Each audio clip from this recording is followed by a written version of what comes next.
Hello दोस्तों, स्वागत है आपका श्री गुरु एकेडमी में। मैं मनु वर्मा आपका शुक्रिया हार्दिक अभिनंदन करता हूं। दोस्तों, आज हम बात करते हैं कोहलर का सूझ सिद्धांत यानी कि गेस्टाल्टवादी सिद्धांत के अंतर्गत जो आपका सूझ सिद्धांत आता है उसके बारे में आज हम चर्चा करते हैं।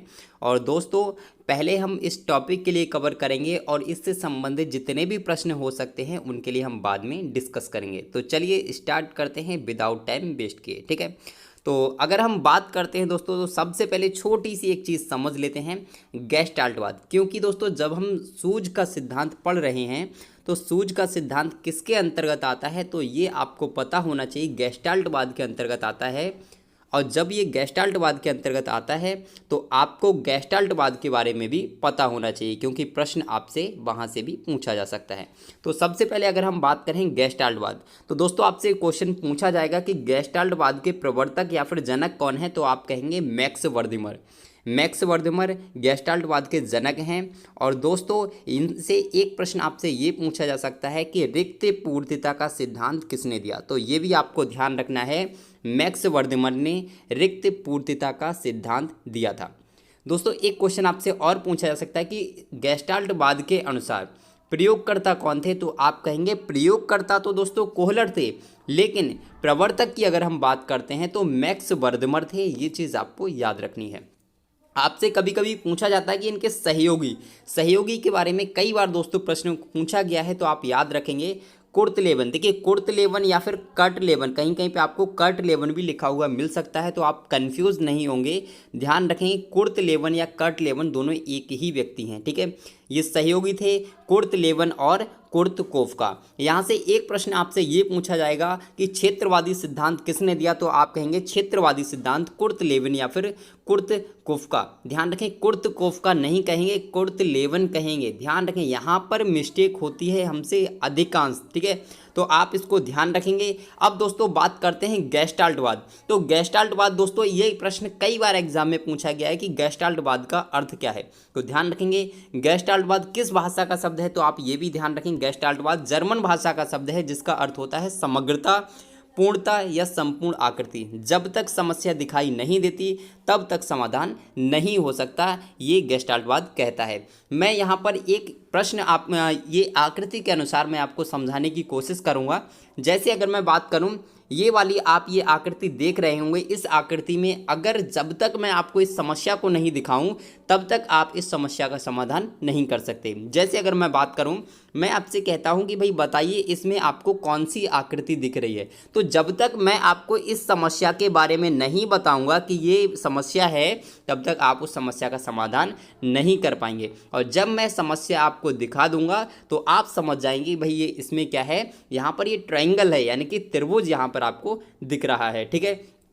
इसी तरीके से बहुत सारे इसमें प्रश्न बन सकते हैं। जैसे अगर मैं बात करूं, इसमें पूछूं किस टाइप की आकृति आपको दिख सकती है, तो आप इस प्रकार से इस आकृति के लिए बता सकते हैं दोस्तों, ठीक है। तो ये चीज़ें सिर्फ आपको माइंड में ये रखना है कि गेस्टाल्टवाद के अनुसार ये कहा गया है कि जब तक समस्या दिखाई नहीं देती तब तक समस्या का समाधान नहीं हो सकता, ठीक है। बस ये छोटी सी चीज़ आपको याद रखनी है, ठीक है जी हाँ। अब चलते हैं दोस्तों, नेक्स्ट आगे बढ़ते हैं। तो अब आते हैं कोहलर का सूझ सिद्धांत, जो हमारा मेन टॉपिक था, उसके ऊपर अब आते हैं, ठीक है। तो सबसे पहले दोस्तों बात करते हैं कोहलर। तो कोहलर से कई बार आपसे प्रश्न पूछा जा सकता है कि बताइए कोहलर का जन्म कहाँ हुआ, तो आप कहेंगे 1887 में दोस्तों एस्टोनिया में हुआ था। कहाँ? 1887 में एस्टोनिया में कोहलर का जन्म हुआ था और मृत्यु 1967 में अमेरिका में हुई थी। देखिए दोस्तों, आपसे ये प्रश्न पूछे जाने का सिर्फ और सिर्फ यही उद्देश्य हो सकता है क्योंकि इनकी जन्म और मृत्यु दोनों अलग अलग स्थान पर हुई हैं, ठीक है। जन्म आपका एस्टोनिया में 1887 में और मृत्यु आपकी 1967 में अमेरिका में हुई थी। तो इस पॉइंट को आप बहुत ही क्लियरली याद रखेंगे, ठीक है। अब बात करते हैं इनका प्रयोग। इनके प्रयोग की अगर हम बात करते हैं तो इन्होंने अपना प्रयोग 1920 ईस्वी में किया था। किस पर किया था, तो आप कहेंगे सुल्तान नामक चिंपैंजी पर प्रयोग किया। कितनी बार प्रयोग किया था? देखिए, प्रयोग तो कई बार प्रयोग किया था, लेकिन जो सफल प्रयोग थे वो 2 प्रयोग थे सफल, ठीक है। क्या प्रयोग थे वो आगे हम जानेंगे। इन्होंने एक बहुत ही इंपॉर्टेंट पॉइंट कहा था कि सूझ हमेशा अचानक जागृत होती है, यानी कि जो माइंड में सूझ होती है वो अचानक से जागृत होती है, ऐसा नहीं है, ये निरंतर चलने वाली प्रक्रिया नहीं है, ऐसा कोहलर ने कहा था। एक दोस्तों आपसे प्रश्न पूछा जाता है कि कोहलर ने, ये प्रश्न दोस्तों आया है, ये प्रश्न दोस्तों आ चुका है आपका एग्जाम में कि कोहलर ने अपना प्रयोग किस द्वीप पर किया था। तो आप कहें टेनेरिफ द्वीप, कहीं कहीं पर आपको टेनेसिया भी मिल सकता है, ठीक है, मैं यहाँ पर लिख देता हूँ कि कहीं कहीं पर आपको टेनेसिया लिखा हुआ भी मिल सकता है दोस्तों, तो इसको आप याद रखें, टेनेरिफ या फिर टेनेसिया द्वीप पर इन्होंने प्रयोग किया था। नेक्स्ट हम बात करते हैं, इन्होंने सूझ सिद्धांत की व्याख्या अपनी पुस्तक गेस्टाल्ट साइकोलॉजी में की थी। आपसे ये भी प्रश्न पूछा जा सकता है कि बताइए भाई, जो कोहलर थे, कोहलर जो थे, इनकी पुस्तक का नाम क्या है। तो आप कहेंगे गेस्टाल्ट साइकोलॉजी इनकी पुस्तक का नाम है। ये भी एक इम्पोर्टेंट फैक्ट हो जाता है, तो आप इन सभी प्रश्नों के लिए बहुत ही अच्छे से याद रखेंगे दोस्तों। कभी आपसे ये भी पूछा जा सकता है कि भाई कोहलर का पूरा नाम बताइए, तो ये भी आप याद रखेंगे, कोहलर का पूरा नाम है वोल्फगंग कोहलर, ठीक है जी हाँ। चलते हैं दोस्तों नेक्स्ट, अब यहाँ पर जानते हैं इनके प्रयोग के बारे में कि इनका प्रयोग रियल में क्या था, ठीक है जी हाँ। तो यहाँ पर मैं आपको समझाने का प्रयास करूँगा। थोड़ा सा सबसे पहले ये जान लीजिए कि कोहलर का जो सिद्धांत है उसके और कौन कौन से नाम हो सकते हैं। तो ध्यान रखें, गेस्टाल्ट सिद्धांत या फिर समग्रता या फिर पूर्णाकार अधिगम सिद्धांत, ये भी आप कह सकते हैं, ठीक है। नेक्स्ट हम बात करते हैं, देखिए गेस्टाल्टवादी सिद्धांत नहीं कहेंगे, लेकिन समग्रता या फिर पूर्णाकार अधिगम सिद्धांत अगर आ जाए तो आप लगा सकते हैं कौन सा, कोहलर के सूझ सिद्धांत के लिए, ठीक है। ध्यान रखेंगे कोहलर ने क्या कहा था कि सूझ हमेशा अचानक जागृत होती है, ये कुछ पॉइंट्स आप याद रखेंगे। नेक्स्ट दोस्तों ध्यान रखें, अगर हम इनके प्रयोग की बात करते हैं, चिंपैंजी पर प्रयोग किया था, लेकिन चिंपैंजी का नाम क्या था, तो सुल्तान नाम था चिंपैंजी का। अब प्रयोग क्या था उसके बारे में आपको थोड़ा सा डिस्कस करता हूँ, ठीक है। इस प्रयोग में क्या किया गया था, एक चिंपैंजी जो था, चिंपैंजी को एक कमरे में बंद किया गया था, ठीक है। और उस कमरे में छत से, जहाँ से आपका पंखा लटकाया जाता है, वहाँ से कुछ केले के लिए लटकाया गया था, ठीक है। कुछ केला वहाँ से लटकाए गए थे, और जो केला थे वो चिंपैंजी की पहुँच से थोड़ा सा दूर थे, यानी कि चिंपैंजी डायरेक्ट उन केलों तक नहीं पहुँच पा रहा था। लेकिन उसमें क्या किया गया था, उसमें कुछ बॉक्स के लिए रखा गया था, और जो बॉक्स थे उन बॉक्स को उसमें रखा गया था, जिससे कि अगर सुल्तान चाहता तो कोशिश करके वहाँ तक पहुँच सकता था। सुल्तान वहाँ पर बहुत ही ज़्यादा छटपटाता रहा, इधर से उधर कूदता रहा केलों को पाने के लिए, लेकिन वो वहाँ तक नहीं पहुँच पा रहा था। लेकिन क्या हुआ, अचानक से उसके माइंड में सूझ आती है, अचानक से उसके माइंड में सूझ आती है, और वो क्या करता है, फिर उन जो डिब्बे रखे हुए थे उन बॉक्स को वहाँ पर रख कर और उसके ऊपर खड़े होकर और फिर उन केलों को प्राप्त कर लेता है। जैसे आप यहाँ पर देख रहे हैं, पहले वो यहाँ पर छटपटाता रहता है, ढूंढता रहता है कि भाई कैसे प्राप्त करूँ, कूदता भी है मगर उनको प्राप्त नहीं कर पाता है। फिर उसके माइंड में थोड़ी सी सूझ जागृत होती है। फिर नेक्स्ट पिक्चर में आप देख सकते हैं उसने क्या किया, इस बॉक्स को उठाया और एक बॉक्स को दूसरे बॉक्स के ऊपर रखना उसने प्रारंभ किया। उसके बाद उसने क्या किया कि यहाँ से उसने नेक्स्ट जो स्टेप आप देख रहे हैं, उसने बॉक्स को बॉक्स के ऊपर रखा और उसके बाद में उसके ऊपर चढ़कर केलों को प्राप्त कर लिया और उसने केले खा लिए। अब यहाँ से कुछ चीज़ें आपके माइंड में क्लियर हो गई होंगी कि जो मैंने अभी आपसे कहा था कि जो कोहलर ने कहा था कि सूझ हमेशा अचानक से जागृत होती है, वो चीज़ आपको अब क्लियर हो गई होगी। यहाँ पर एक और ध्यान रखें कि एकदम से समस्या का समाधान मिलना ही इस सिद्धांत की विशेषता है। यानी कि जो चीज़ मैं आपसे कह रहा था कि सूझ अचानक से जागृत होती है, ये पॉइंट बहुत ही ज़्यादा इंपॉर्टेंट है कोहलर के सूझ सिद्धांत के लिए, ठीक है। अब दोस्तों इनका ये तो था फर्स्ट प्रयोग, यानी कि पहला प्रयोग जो था वो बॉक्स वाला था। दूसरा प्रयोग मैं आपके लिए ये बता देता हूँ, ये भी सेम टू सेम उसी प्रकार का था, कमरा उसी प्रकार का था, बट इसमें क्या किया गया, इस बार बॉक्स नहीं रखे गए थे, बॉक्स की जगह पर दो छड़ी का प्रयोग किया गया था। यानी कि दो छड़ी को वहाँ पर रख दिया गया था और केले उसी प्रकार से टांग दिए गए थे और चिंपैंजी वहाँ नहीं पहुँच पा रहा था। चिंपैंजी वहाँ छटपटाता रहा, कोशिश करता रहा, बार बार कोशिश कर रहा था, लेकिन वहां तक नहीं पहुंच सका। फिर अचानक से उसके माइंड में सूझ जागृत हुई। अब सूझ जागृत होने से पहले वो क्या कर रहा था, उसे जो छड़ी दिखी, एक छड़ी लेकर वो एक छड़ी से कोशिश कर रहा था, पर एक छड़ी वहां तक नहीं पहुंच पा रही थी।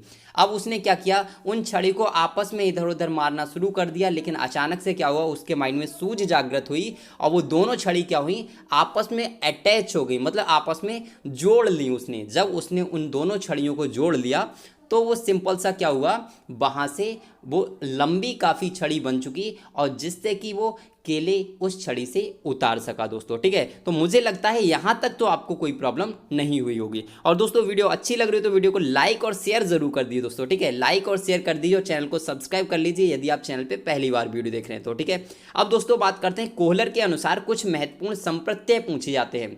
दोस्तों यहाँ से एक प्रश्न कैसे पूछा जाएगा वो भी मैं आपको बताऊंगा। जैसे आप देख सकते हैं कि कोहलर के अनुसार महत्वपूर्ण संप्रत्यय अगर आपसे पूछे जाए तो आप कहें बुद्धि, पूर्व अनुभव, क्षमता के अनुसार समस्या, समस्या समाधान के साधन और संपूर्ण परिस्थिति का अवलोकन। दोस्तों वीडियो थोड़ी सी लंबी हो सकती है पर डिटेल्ड वीडियो है, यानी कि आपको बहुत ही डिटेल में मैं चीज़ों को समझा रहा हूँ, तो आप थोड़ा सा बोरिंग मत होइए। ठीक है, बोर मत होइए और यहाँ पर अच्छे से आप अपनी एजुकेशन को थोड़ा सा बढ़ाइए। ठीक है जी हाँ, तो यहाँ पर बात करते हैं दोस्तों कोहलर के अनुसार महत्वपूर्ण संप्रत्यय बुद्धि।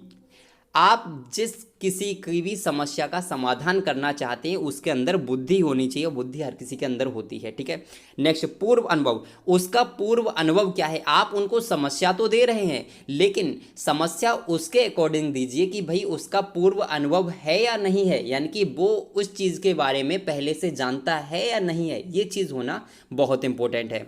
नेक्स्ट आता है क्षमता के अनुरूप समस्या। ऐसा नहीं है कोई, अच्छा मान लीजिए मैं एक आपको एग्जाम्पल देता हूँ, जैसे एक 5th क्लास के बच्चे के लिए यानी कि 5वें क्लास के बच्चे के लिए आप अगर बीएससी का क्वेश्चन देंगे क्या वो उस समस्या को सॉल्व कर पाएगा, नहीं कर पाएगा। तो उसकी क्षमता के अनुसार ही समस्या आपको देनी है, ये चीज़ आपको याद रखनी है। नेक्स्ट हम बात करते हैं समस्या समाधान के साधन।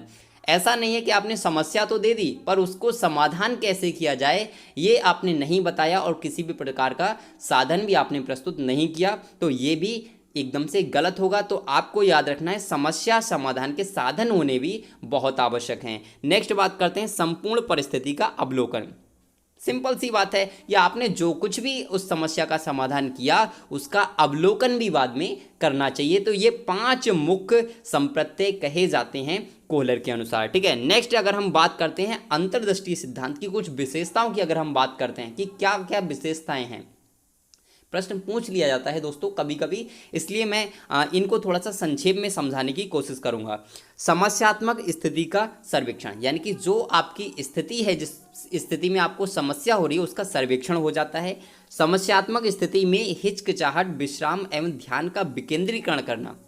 नेक्स्ट परिवर्तित अनुक्रियाओं द्वारा प्रयास करना। नेक्स्ट आता है प्रथम अनुक्रिया उपयुक्त सिद्ध ना होने पर अन्य अनुक्रिया करना। नेक्स्ट आता है उद्देश्य, लक्ष्य अथवा प्रेरणा की ओर बार बार ध्यान केंद्रित करना। तो ये कुछ विशेषताएं हैं जिन्हें मैंने बहुत ही संक्षेप में समझाने का प्रयास किया है। ठीक है, तो ये आप समझ चुके होंगे। नेक्स्ट अब बात करते हैं दोस्तों महत्वपूर्ण प्रश्नोत्तर की, यानी कि आपने जो कुछ भी पढ़ा अब तक, अब हम बात करते हैं उससे संबंधित कौन कौन से प्रश्न हो सकते हैं। बट उससे पहले दोस्तों आपसे कहना चाहूँगा, अगर आपको वीडियो जरा सी भी अच्छी लग रही हो ना तो वीडियो को एक बार लाइक और शेयर कर दीजिए और चैनल को सब्सक्राइब कर लीजिए, घंटी वाले बटन को दबा दीजिए। और चलते हैं दोस्तों अब थोड़े से क्वेश्चन के पास। ठीक है, जा क्वेश्चन आता है कि गेस्टाल्टवाद के जनक कौन है। गेस्टाल्टवाद के जनक कौन है दोस्तों, बताएं इस प्रश्न का उत्तर क्या हो सकता है। जी हाँ, कमेंट करें। तो दोस्तों मैंने आपके लिए बताया था गेस्टाल्टवाद के जनक कौन है, तो गेस्टाल्टवाद के जनक हैं आपके दोस्तों कोहलर।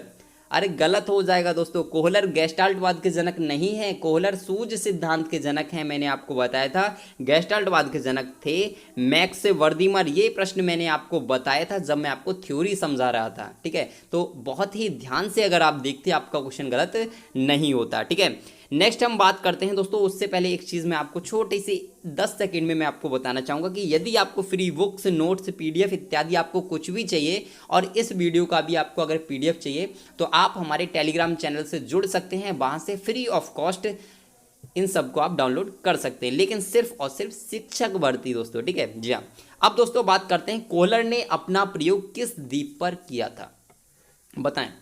टेनेरिफ द्वीप पर, टेनेसिया द्वीप पर, ए और बी दोनों, या फिर अपलेसिया द्वीप पर। जी हाँ, बताएं इस प्रश्न का उत्तर क्या हो सकता है।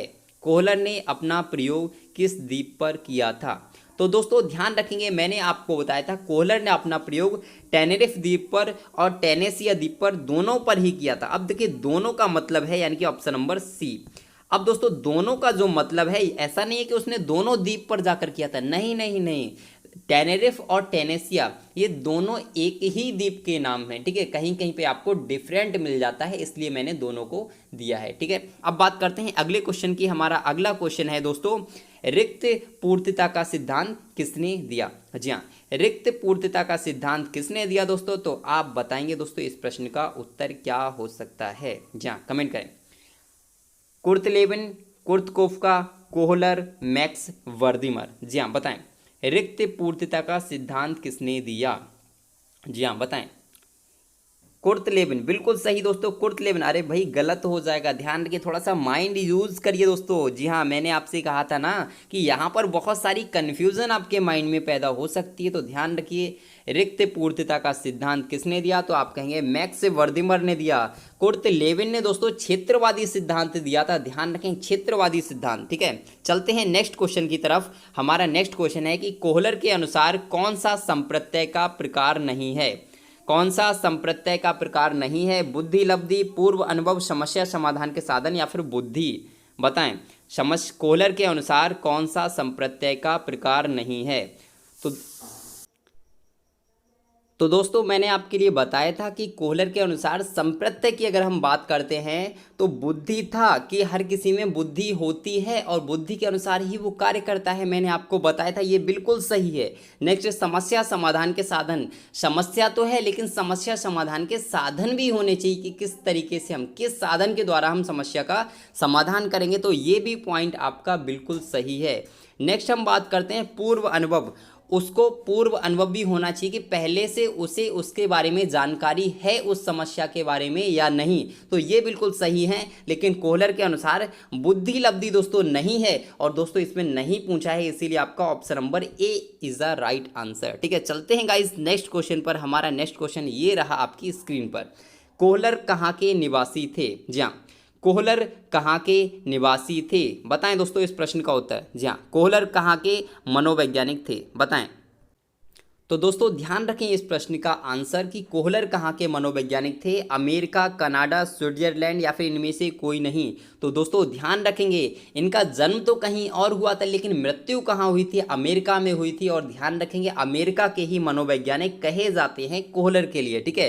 तो दोस्तों option number A is the right answer. चलते हैं गाइस नेक्स्ट क्वेश्चन की तरफ जो रहा आपकी स्क्रीन पर। जी हाँ, बताएं दोस्तों इस प्रश्न का उत्तर।